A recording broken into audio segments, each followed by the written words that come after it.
Humans are not completely of the earth sometimes in their mindset. We've got to work on that. We have to rejoin the community and be a better neighbor. We are one species of many, and if we don't work together to create homeostatic balance, it's a little harder to stay alive, you know, as a species and as a planet. And we have the power, and have demonstrated the power to make a mess of things. Congratulations. But it's a lot easier to destroy a dollhouse than it is to build it. And in this case, the dollhouse was built when we got here. The ecosystem was thriving. And then conscious beings made choices that resulted in monoculture. Take a walk in monoculture. So that was the forest. It's very nice. But in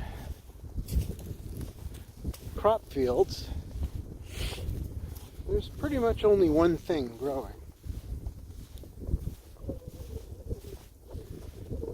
And of course, the land needs to be held together, but the soil needs to be nutrified with a diverse array of species.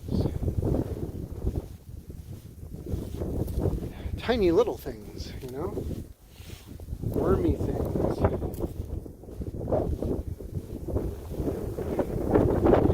And buzzing things.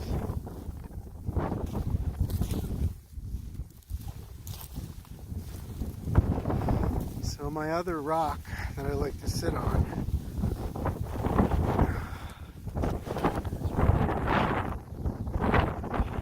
and I dream of what we could do to this specific field to apply biodynamic gardening principles. Look it up. Biodynamic gardening is trying to leave the land better than you found it after you grew your crops to feed your people. And it's not simple. It takes study. However, it took study to make it like this. You know, somebody learned how to do this to the land. And we as a people need to have more and more folks that choose as a career path to replenish the environment, to make it better so that the oxygen producing system on our planet continues to chug along in a way that leaves it compatible for human life. O2 matters, you know? It all does matter. So let's make sure that the bees come back. Let's make sure that the pollinators of all types make a comeback. And let's diversify our fields in ways that are not just nitrogen fixing, but biofixing. Spread the word. Biodynamic gardening. We must do this. And we will. Because we don't have a choice. So we will.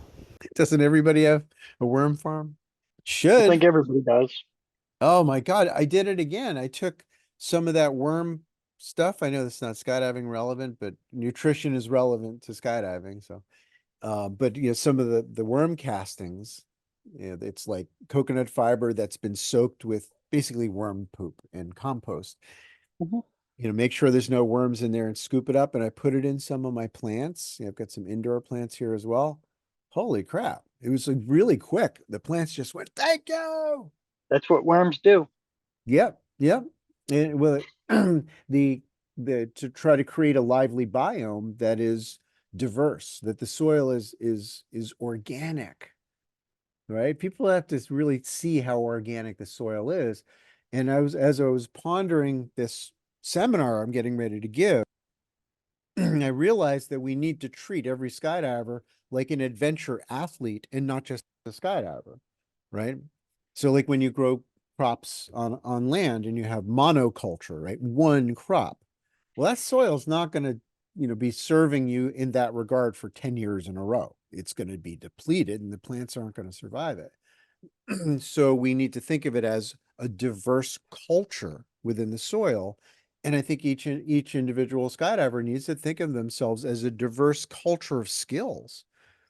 And part of that is the courage that you get when you do other things that are scary, through feeling the fear and relaxing through it and moving forward.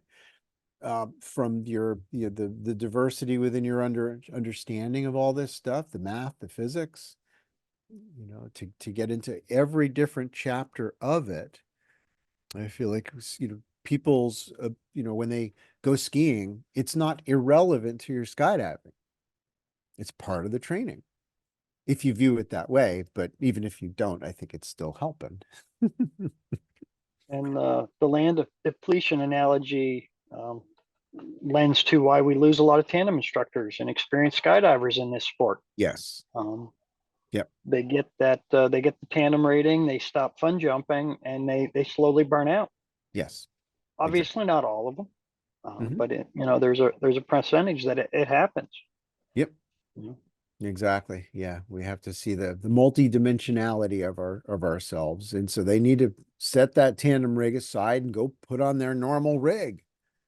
And if it's a low cloud day, they need to put on their rollerblades, or go for a hike, or, get in a canoe. It is part of your well-being, and your well-being is what serves your skydiving. The meaning behind it, and the joy in your life. Yeah, it's very sad to me when I see tandem masters that are just burned out, because they're the ambassador.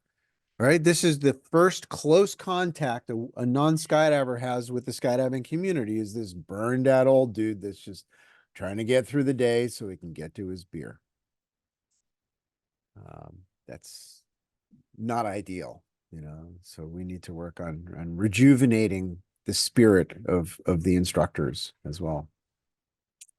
Maybe have, end of the day stuff, or a special day, that's not busy weekend time, and you get those TIs in there. We're going to do an accuracy competition for fun, or we're going to go do a scrambles for fun, or something that has nothing directly to do with the job of throwing drogues, um, to nurture the whole human being.